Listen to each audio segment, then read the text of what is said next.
आजको हाम्रो यो खोलाको पिकनिक हेर्नु होला। आज रमाइलो गराउँछु भनेर घरैबाट चाउमिन बनाएर लगेर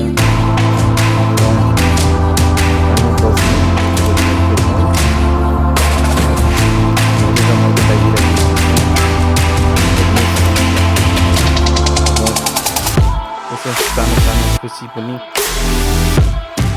परिवार भएर बस्दा राम्रो लाग्ने खोलाको किनारमा आएर हामी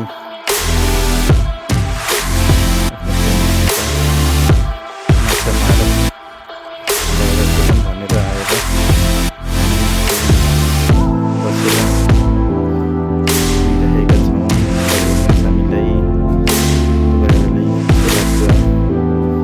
सानो खुसी पनि आफ्नो फ्यामिलीमा सामेल भएर गर्ने हो भने रमाइलो लाग्दो रहेछ। अनि हेर्नुहोस् पानी सुकिसकेछ, सुकी पनि यहाँ गगेटा र माछा चाहिँ रमाइलो रहेछ।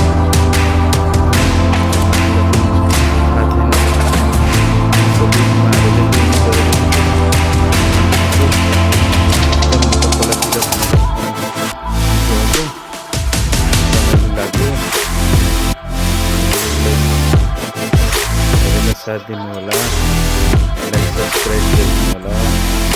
यहाँ के भयो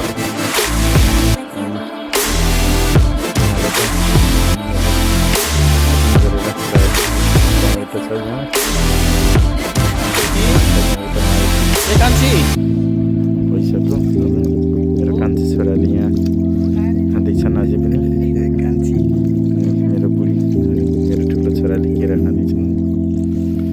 ल हेरिदिनु ल। यहाँ आएर हजुरलाई पनि घुम्न फिर्न मनपर्छ भने हजुरहरू पनि हेर्नुहोस्। हामी इन्जोय मोमेन्टको बेला छ। ल हेर्नुहोस् यहाँको नजारा कस्तो लागिरहेको छ। चाँडो भए पनि लागिरहेको रहेछ, रमाइलो पनि लाग्यो। अनि हामी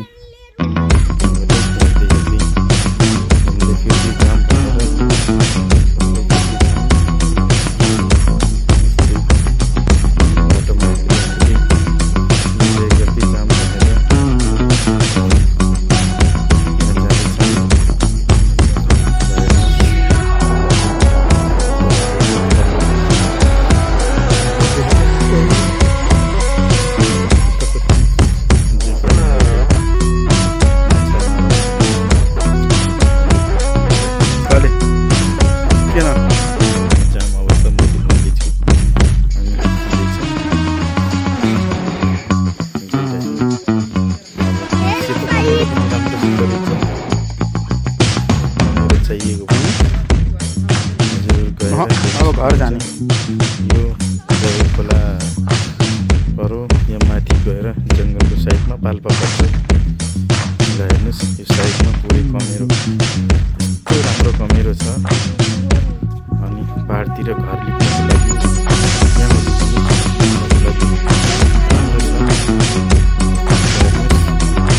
पुरा कमेरो छ।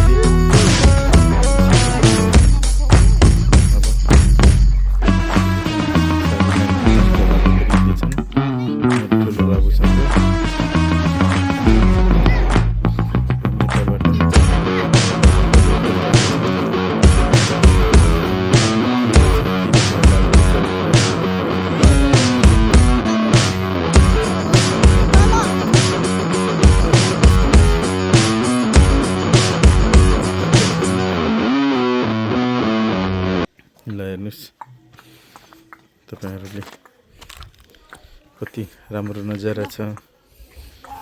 कस्तो नचल त्यस्तो घाम लागिरहेको छ। ल हेर्नुहोस् कस्तो लागिरहेको हजुरहरूलाई।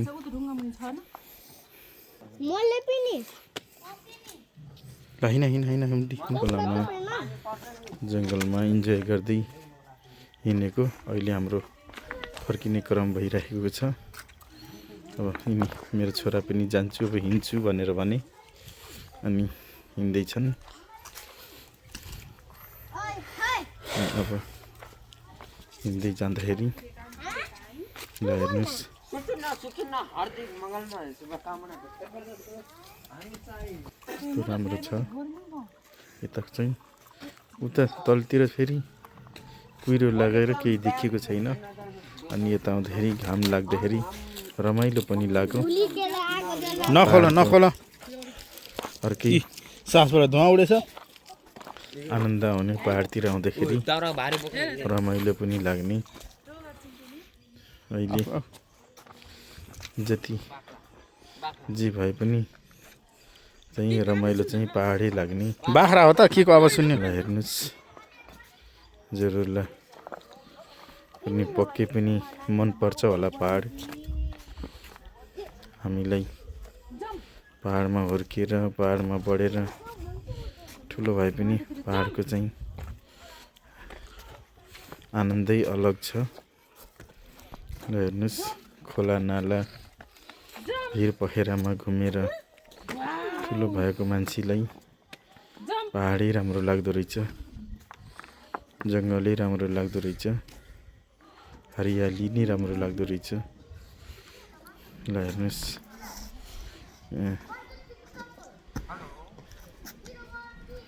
घुम्दैछौँ। हस् त हजुरहरूले हेरेर साथ दिनुभएकोमा हजुरहरूलाई धेरै धेरै धन्यवाद। हजुरहरूले हेरेर साथ दिनुभएकोमा धन्यवाद।